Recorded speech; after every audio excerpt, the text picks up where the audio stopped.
اللهم صل على محمد وعلى آل محمد كما صليت على إبراهيم وعلى آل إبراهيم إنك حميد مجيد اللهم بارك على محمد وعلى آل محمد كما باركت على إبراهيم وعلى آل إبراهيم إنك حميد مجيد۔ محترم حضرات، سب سے پہلے میں اللہ تبارک و تعالیٰ کا شکر ادا کرتا ہوں جس نے مجھے اور آپ سب کو انسان بنایا ہے، ایمان کی دولت سے نوازا ہے، اور آج جمعہ جیسے مبارک دن میں اللہ نے مجھے اور آپ سب کو اپنے گھر آنے کی توفیق عطا فرمائی ہے۔ یہ محض اللہ کا فضل، اللہ کا کرم ہے کہ اللہ نے ہم سب کو مسجد بلایا، نماز پڑھنے کی توفیق دی ہے۔ اللہ ہماری نمازوں کو، دعاؤں کو، ذکر و اذکار کو، تلاوتوں کو قبول فرمائے۔ محترم حضرات، ہم اکابرین کے بارے میں کتابوں میں پڑھتے ہیں کہ ہمارے اکابرین اللہ کے نیک بندے، اللہ کے ولی، بزرگان دین رمضان المبارک کے مہینے شروع ہونے سے 6 مہینے پہلے سے ہی اللہ سے یہ دعا مانگنے لگتے تھے کہ اے اللہ ہمیں رمضان تک پہنچا دے۔ وہ لوگ چونکہ رمضان کی فضیلتوں سے، رمضان کی برکتوں سے واقف تھے، اس لیے وہ 6 مہینے پہلے سے رمضان تک پہنچنے کی دعائیں مانگا کرتے تھے، اور رمضان میں خوب اللہ کی عبادتیں کرتے، ذکر و اذکار کرتے، تلاوت قرآن مجید کرتے، ایک ایک دن میں مکمل ایک ایک قرآن ختم کر لیتے تھے، اور پھر رمضان کے بعد 6 مہینے تک وہ رمضان میں کی ہوئی عبادتوں کے قبولیت کے لیے اللہ سے دعا مانگا کرتے تھے۔ تو ہمارے اکابرین کا یہ حال تھا۔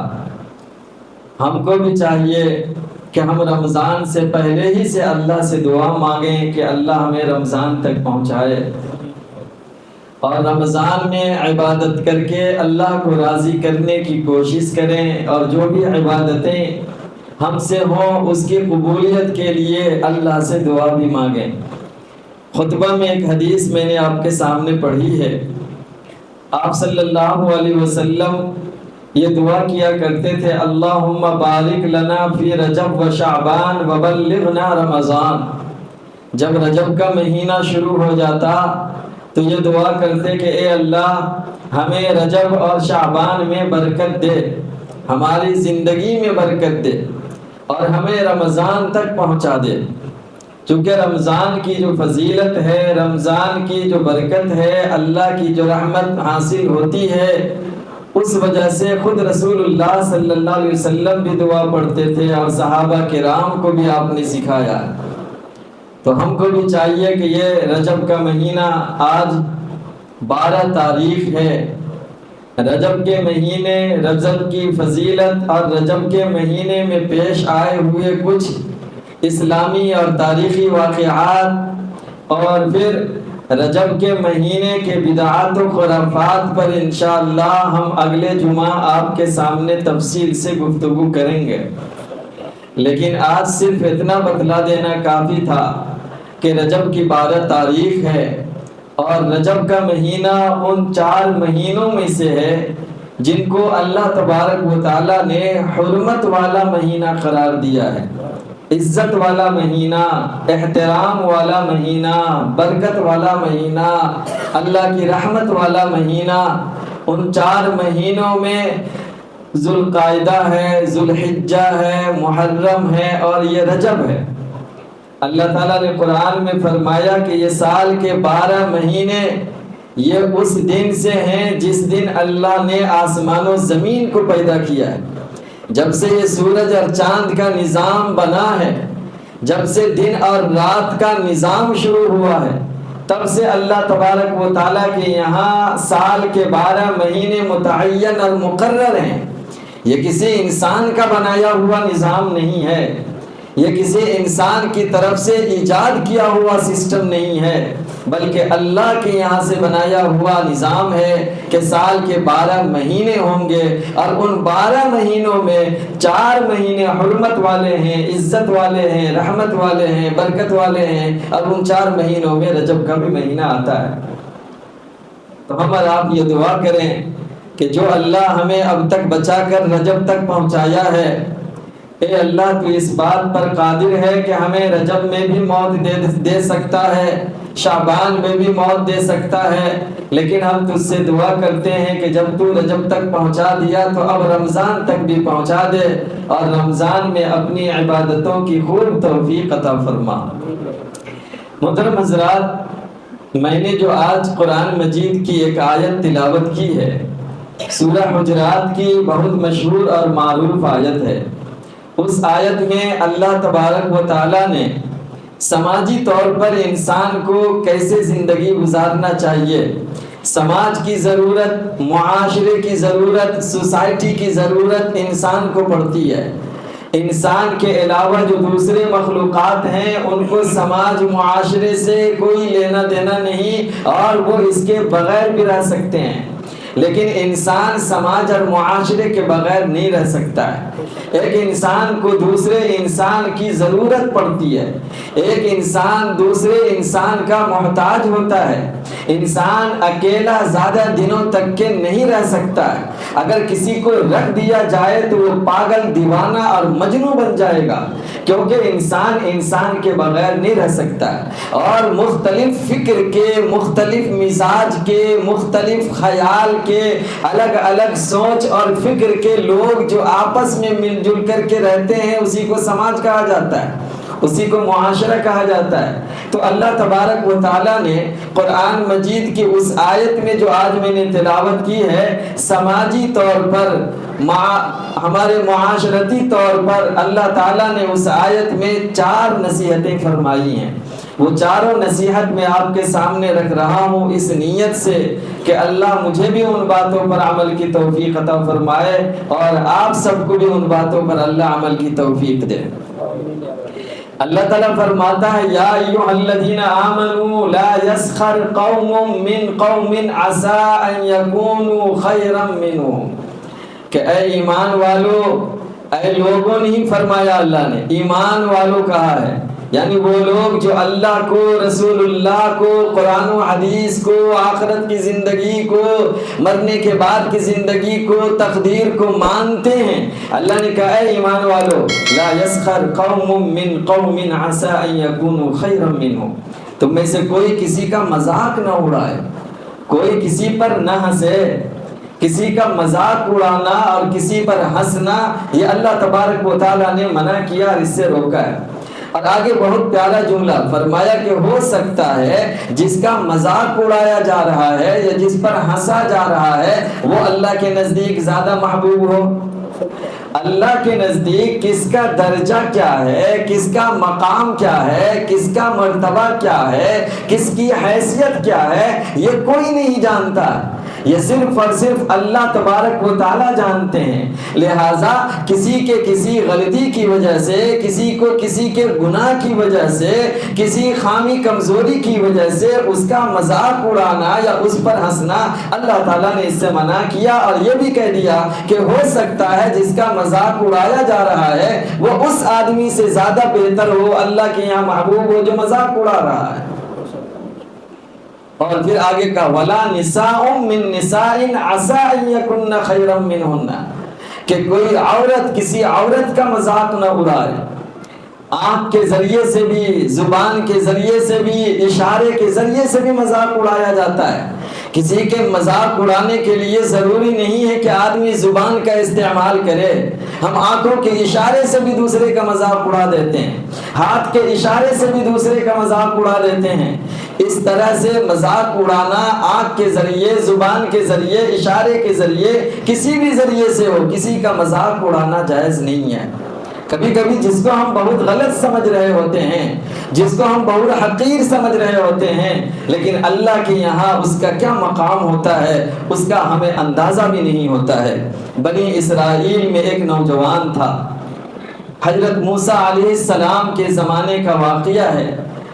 اس نوجوان کا جب انتقال ہوا، اللہ تبارک و تعالیٰ نے حضرت موسیٰ علیہ السلام کو وحی کے ذریعے سے بتایا کہ اے موسیٰ، میرا ایک ولی کا انتقال ہو گیا ہے، تم اعلان کر دو کہ جو لوگ بھی اس کی نماز جنازہ میں شریک ہوں گے اس کی مغفرت کر دی جائے گی۔ اب اپنی مغفرت کی فکر لیے ہوئے جن جن لوگوں نے وہ اعلان سنا، وہ سارے کے سارے لوگ اس نماز جنازہ میں شریک ہونے کے لیے آ گئے۔ اتفاق سے اس گاؤں کے لوگ بھی آئے جس گاؤں کا وہ نوجوان تھا۔ لوگوں نے جب دیکھا کہ یہ تو ہمارے گاؤں کا رہنے والا ہے تو ان لوگوں کو بڑا تعجب ہوا، اس لیے کہ وہ گاؤں والے، جس گاؤں میں وہ نوجوان رہتا تھا، وہ نوجوان بڑا گناہگار، سیاہکار، خطاکار، بدکار تھا۔ گاؤں والے اس کو وارننگ دے دیے تھے سمجھا بجھا کر کے کہ اگر اب تم نے کوئی غلطی کی، کوئی گناہ کیا تو ہم تم کو گاؤں سے نکال دیں گے، گاؤں سے بھگا دیں گے، جلا وطن کر دیں گے۔ وہ آدمی نوجوان وعدہ کیا، کچھ دن ٹھیک ٹھاک رہا اور پھر اس سے غلطی ہو گئی۔ جب غلطی ہوئی تو گاؤں والوں نے اس کو گاؤں سے نکال دیا، گاؤں سے باہر کر دیا، گاؤں میں داخل ہونا اس کے لیے ممنوع قرار دے دیا گیا، منع کر دیا گیا۔ تو لوگوں کو بڑا تعجب ہوا کہ یہ تو ہمارے گاؤں کا بگڑا ہوا نوجوان جن کو ہم لوگوں نے اپنے گاؤں سے بھگا دیا تھا، اور اس کے بارے میں حضرت موسیٰ علیہ السلام نے اعلان کیا ہے کہ جو اس کی نماز جنازہ پڑھے گا اس کی مغفرت ہو جائے گی۔ وہ لوگ آئے، حضرت موسیٰ علیہ السلام سے پورا واقعہ سنایا تو حضرت موسیٰ علیہ السلام کو بھی تعجب ہوا کہ اگر یہ نوجوان اتنا گناہگار، سیاہکار، جس کو خود اس کے گاؤں والے گاؤں سے نکال دیے تھے، اگر یہ اتنا گناہگار ہے تو پھر اللہ نے کیسے کہا کہ میرا ولی کا انتقال ہوا ہے، اعلان کرو جو نماز جنازہ میں شریک ہوگا اس کی مغفرت کر دی جائے گی۔ حضرت موسیٰ علیہ السلام نے اللہ تبارک و تعالیٰ سے پوچھا، التجا کیا کہ آخر ماجرا کیا ہے۔ اللہ تبارک و تعالیٰ نے وحی کے ذریعے حضرت موسیٰ علیہ السلام سے کہا کہ موسیٰ یہ لوگ ٹھیک کہہ رہے ہیں، یہ نوجوان انہی لوگوں کے گاؤں کا رہنے والا ہے، یہ واقعی گناہگار، خطاکار، سیاہکار، بدکار تھا، لیکن جب گاؤں والوں نے اس نوجوان کو گاؤں سے نکال دیا، گاؤں سے بھگا دیا، اور اب اس کے کوئی جان پہچان کے نہیں، کوئی رشتہ دار نہیں، کوئی تعلقات نہیں، گاؤں سے نکلنے کے بعد یہ نوجوان جنگل کی طرف چل پڑا۔ جنگل میں صحرا میں جب پہنچا یہ بیمار پڑ گیا، اور ایسی بیماری کہ اب یہ بچنے والا نہیں تھا۔ جب اس کو یقین ہو گیا کہ اب میری جان نہیں بچنے والی ہے، تب اس نے جو توبہ کی ہے، اس نے اس وقت میں مجھ سے میری رحمت کا واسطہ دے کر کے معافی مانگی ہے۔ اس نے کہا کہ اے اللہ، اگر مجھے سزا دینے سے تیری عزت میں اضافہ ہو سکتا ہو تو تو مجھے سزا دے سکتا ہے، لیکن اے اللہ میں جانتا ہوں سزا دینے سے تیری عزت میں کوئی اضافہ نہیں ہوگا، اور مجھے معاف کر دینے سے تیری شان میں کوئی کمی پیدا نہیں ہوگی۔ اے اللہ، میں اب اس موقع سے جس حالت میں ہوں تو خوب جانتا ہے میں نے بڑی غلطی کی ہے، گناہ کیا ہے، میں تجھ سے معافی مانگتا ہوں۔ ایسا رو رو کر کے اس بندہ نے دعا مانگی، اور اس نے ایسی توبہ کی ہے کہ اے موسیٰ، اگر یہ نوجوان پورے لوگوں کے گناہگاروں کی مغفرت کی دعا کرتا تو تمام گناہگاروں کو میں معاف کر دیتا۔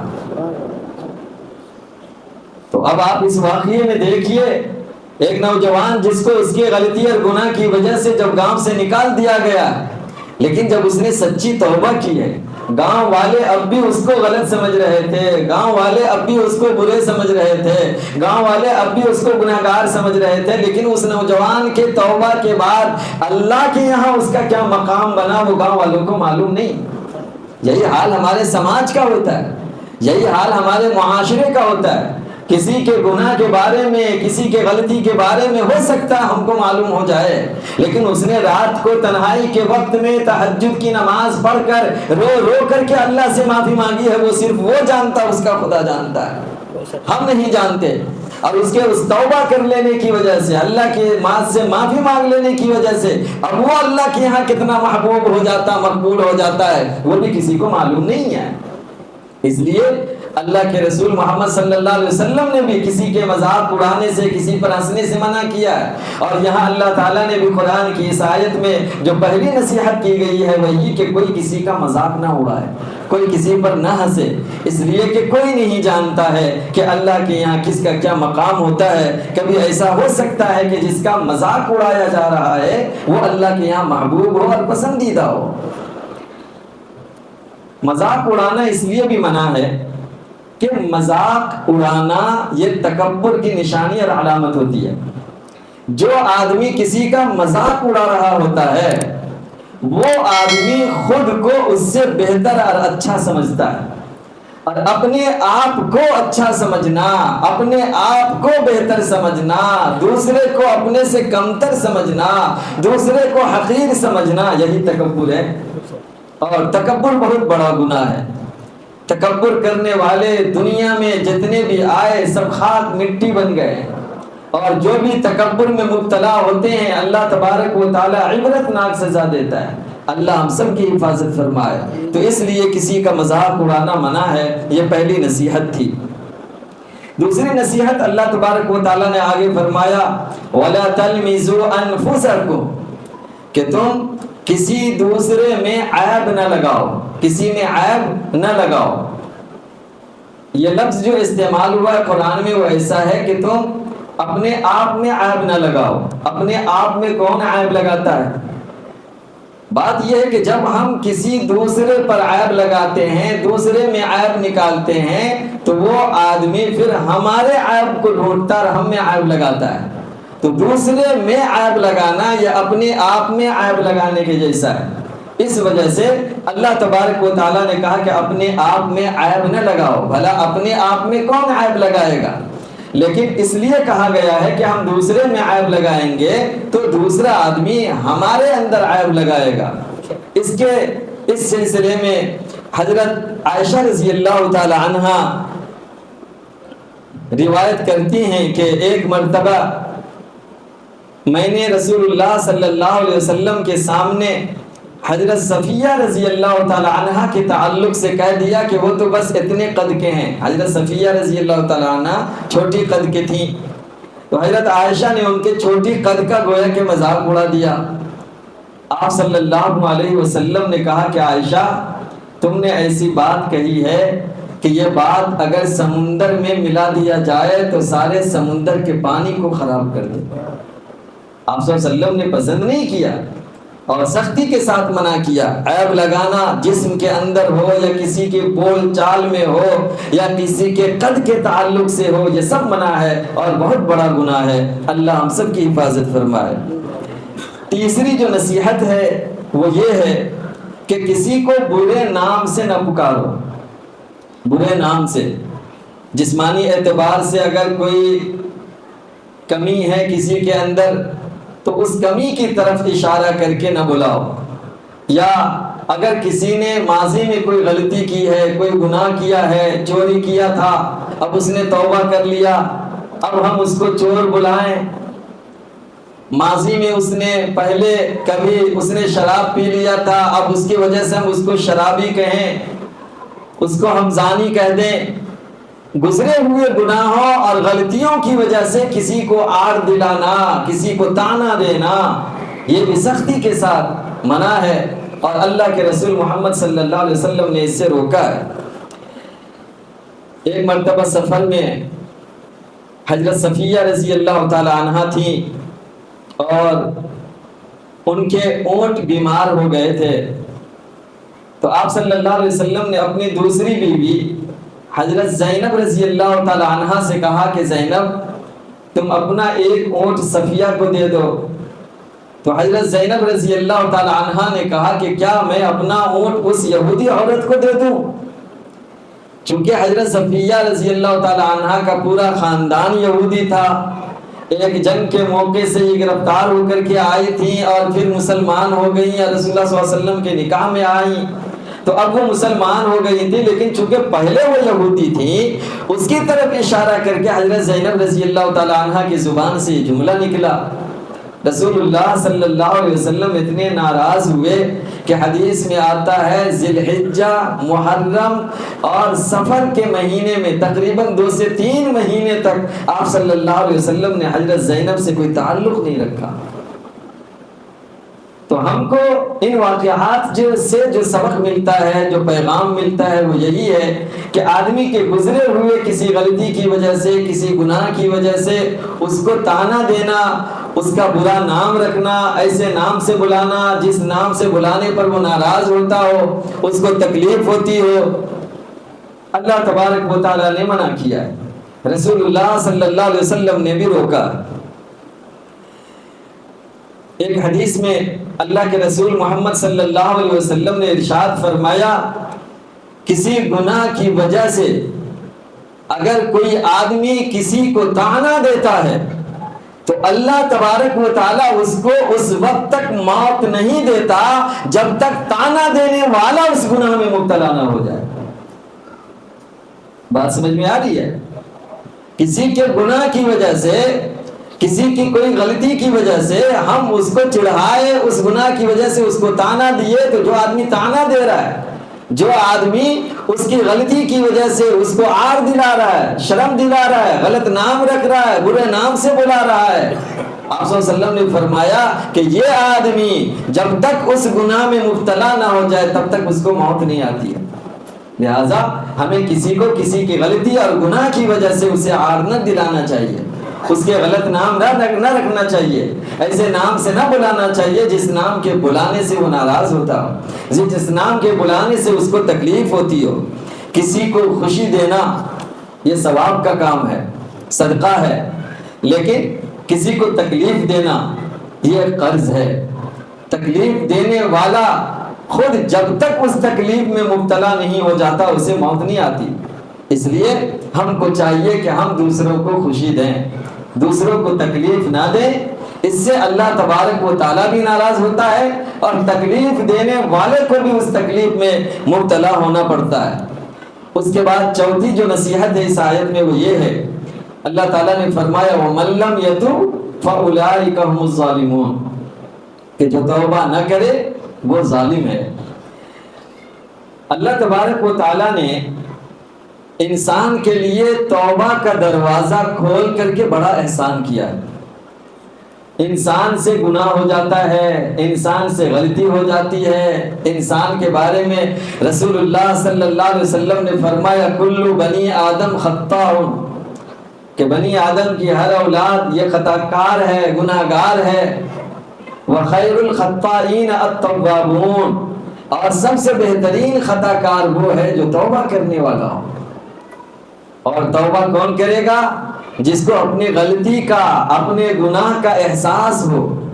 جسے احساس نہیں ہوتا ہے وہ توبہ نہیں کرتا ہے۔ آپ دیکھیں حضرت آدم علیہ السلام سے غلطی ہوئی اور اس غلطی کی وجہ سے وہ جنت سے نکالے گئے اور ان کو غلطی کا احساس ہوا اور انہوں نے اللہ سے معافی مانگی، ربنا ظلمنا انفسنا وان لم تغفر لنا وترحمنا لنکونن من الخاسرین۔ یہ جو ہم دعا پڑھتے ہیں ہر نماز کے بعد، یہ دعا آدم علیہ السلام کی دعا ہے۔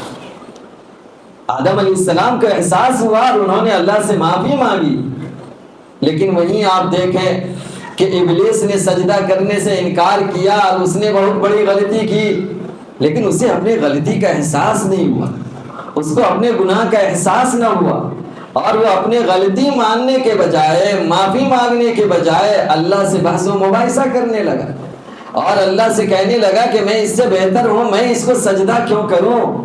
آدم سے بہتر، آدم سے افضل، آدم سے اچھا میں ہوں، میں بھلا اس کو کیسے سجدہ کر سکتا ہوں؟ بحث میں پڑ گیا، تو اس کا انجام کیا ہوا؟ وہ برباد ہوا، وہ تباہ ہوا، مردود قرار دے دیا گیا۔ اور دوسری طرف آدم علیہ السلام کی توبہ قبول کر کے اللہ تبارک و تعالیٰ نے حضرت آدم علیہ السلام کو نبی اور رسول کے مقام پر پہنچایا۔ تو ہم کو بھی چاہیے، ہم بھی انسان ہیں، ہم سے بھی غلطیاں ہوتی ہیں، ہم سے بھی خطا ہو جاتے ہیں، ہم بھی گناہ کر جاتے ہیں، ہم سے اگر غلطی ہو جائے، ہم سے گناہ ہو جائے تو ہمیں توبہ کرنے کا مزاج بنانا چاہیے۔ بڑا سے بڑا گناہ اللہ تبارک و تعالیٰ توبہ کی وجہ سے معاف کر دیتا ہے۔ حدیث شریف میں اللہ کے رسول محمد صلی اللہ علیہ وسلم نے فرمایا التائب کمن لا ذنب لہ، کہ توبہ کرنے والا ایسا ہو جاتا ہے کہ جیسا اس نے کوئی گناہ ہی نہیں کیا ہے، اس نے کوئی گناہ نہیں کیا ہے۔ تو توبہ کرنے کا یہ مقام ہے۔ اس آیت میں اللہ تبارک و تعالیٰ نے 4 باتیں کہی تھی۔ پہلی بات یہ کہ کوئی کسی کا مذاق نہ اڑائے، دوسری بات یہ کہ کسی میں کوئی عیب نہ لگائے، تیسری بات یہ کہ کسی کو برے نام سے، غلط نام سے نہ بلائے، اور چوتھی بات یہ کہ ہمیں توبہ کرتے رہنا چاہیے، اپنے غلطیوں کا، اپنے گناہوں کا احساس کرنا چاہیے، اعتراف کرنا چاہیے، ماننا چاہیے، اور پھر غلطی سے اللہ کو ناراض کیا ہو تو اللہ سے معافی مانگ لینا چاہیے، توبہ کر لینا چاہیے۔ کسی انسان کو ناراض کیا ہو تو اس سے معافی مانگ لینا چاہیے۔ اللہ تعالیٰ سے دعا ہے اللہ تبارک و تعالیٰ مجھے اور آپ سب کو ان باتوں پر عمل کرنے کی توفیق عطا فرمائے۔ وآخر دعوانا الحمدللہ رب العالمین۔